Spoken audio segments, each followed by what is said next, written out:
So this right here, this is another problem area in the trailer. Let me focus real quick. This is like a cancer. It's gonna need to be cut out. And I think the easiest way to do that would be to put a cutting disc into the angle grinder and just zoop, zoop, zoop. Just cut that piece off.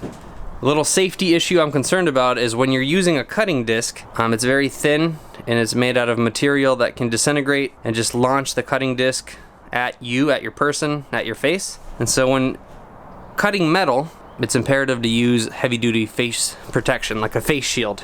Unfortunately, the entire world is sold out of face shields at the moment because we're dealing with a pandemic, so I can't buy one, which means that I'm gonna have to get creative and make my own.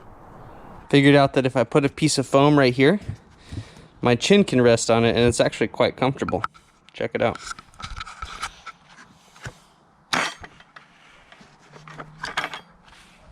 See? Hands free.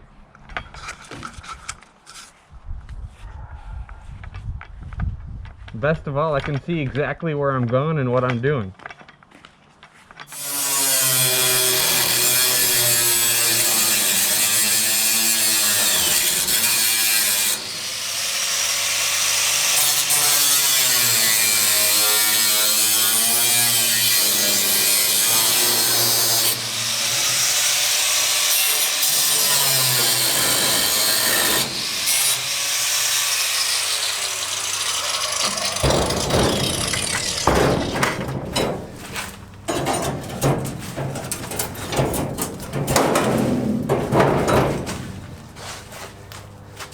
Ta-da!